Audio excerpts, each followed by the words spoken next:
절망적인 예측 자료에 언론과 국민은 아우성인데 뭐가 문제냐는 아베 올림픽을 열기 위해 일본 정부가 아무런 조처하지 않은 지난 3월부터 봉쇄를 해제한 지난 5월까지 축적된 자료를 바탕으로 치바대학의 고바야시 교수는 데이터 분석 전문회사와 공동연구에서 적절한 봉쇄나 이동 제한을 취하지 않을 경우 일본에서 일어날 감염 현황을 6월 중순에 경고했습니다. 발표 당시 지나치게 일본 국민을 불안하게 만들고 소비를 위축시킨다는 비난을 언론에서 받았지만 그다지 주목을 받지 못했던 뉴스입니다. 일부러 기사화하지 않은 것일 수도 있습니다. 연구진의 발표에 따르면 7월엔 하루에 100명 이상이 발생하고 8월엔 하루 15,000명 이상이 발생할 수 있고 10월엔 하루 3만 명 이상이 발생할 수 있다는 경고를 했습니다. 이 시뮬레이션은 일본 정부가 아무것도 하지 않을 때를 기준으로 만든 것입니다. 하지만 지금 일본 정부는 가만히 있을 생각이 없습니다. 프로스포츠 무관중 경기를 종료하기로 했고 아베가 또 뭘 할까 고민하다가 한국인이 오지 않아 대출로 연명하던 관광지가 코로나로 대출금 상환은 고사하고 휴폐업이 동시다발로 일어나고 있는 모습에 바로 저기를 지원해야 한다고 결심합니다. 아베는 관광 장려운동을 펼치기로 하고 예산 22조 원을 편성해 한국의 지역화폐처럼 관광지에서만 쓸 수 있는 지원금을 주기로 했습니다. 7월 22일부터 실시되는 이 정책에 관광지나 국민이 환호하고 있을까요? 많은 언론과 일본 국민은 황당해하고 있습니다. 감염이 가장 심한 도쿄에서 각 지방 소도시에 확산시키는 건 불보듯 뻔한 일이기 때문입니다. 시뮬레이션에서 7월에 100명을 예상했지만 지금 하루 확진자가 연일 400명이 넘고 있고 이 수치가 나타내는 검사는 일주일 혹은 2주일 전에 한 결과이기 때문입니다. 고투 정책으로 불리는 이 정책에 정말로 아무도 환영하지 않습니다. 환영하는 부류는 이 정책을 추진한 아베 측근들 외엔 없습니다. 그런데도 아베는 모두가 염려하는 이런 정책을 그만둘 생각이 전혀 없습니다. 1, 4분기, 2, 4분기 경제가 너무 심각하게 가라앉았기 때문입니다. 차라리 22조 원을 코로나 대책을 세우라고 지방에 내주면 하고 지자체는 바라거나 관광업소에 직접 지원하기를 바라지만 현재 아베의 머릿속엔 다른 생각이 있습니다.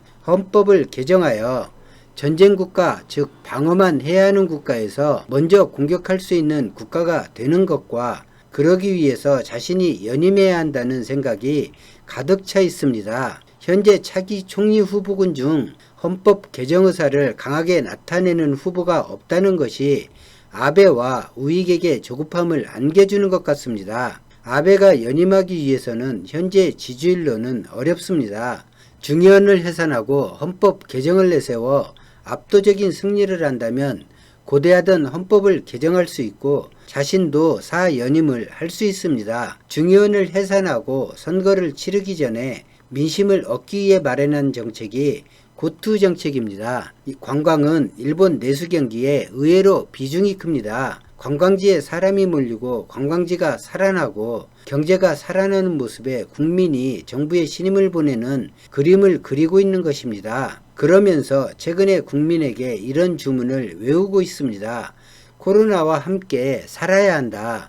코로나의 모든 것을 멈추면 모두 공멸한다. 코로나로 인한 인명피해는 어느 정도 감수하며 살아갈 수밖에 없다고 주문을 외웁니다. 이 주문엔 일본 정부가 뭘 하겠다는 대책은 전혀 보이지 않습니다. 그런데도 제 생각에 이 주문은 일본 국민에게 먹힙니다. 코로나로 인한 피해는 어쩔 수 없다고 생각하게 될 것 같습니다. 정부나 의료당국의 무엇인가 더 적극적인 모습을 원하고 요구하고 비판하기보다 정부가 말하는 대로 생각하고 따르는 그것이 일본인의 민도입니다. 우리 한국과 가장 다른 부분이기도 합니다. 연구진이 시뮬레이션 한 결과가 일본에 나타날 가능성을 감염병 전문가들은 우려하고 있습니다. 일본 정부가 뭘 했다기보다는 일본 정부가 밝힌 것처럼 과학적인 근거가 아니라 민도가 다르다 이런 아무도 모르는 원인으로 일본은 코로나18을 아주 재수좋게 보냈습니다. 이 표현도 일본 정부 관계자가 한 말입니다. 이번에도 일본의 행운이 따를까요? 재수나 행운에 기대는 방역이 이번에도 성공할지 궁금해집니다. 소극적인 검사 외에 차라리 아무것도 하지 않았던 일본 정부가 경제를 살리겠다고 불에 기름 붓는 듯한 지금보다 어쩌면 일본에 더 유익할지 모르겠습니다. 이런 조치를 취하는 일본이 관광객을 받기 위해 여러 나라와 개방을 의논하고 있습니다.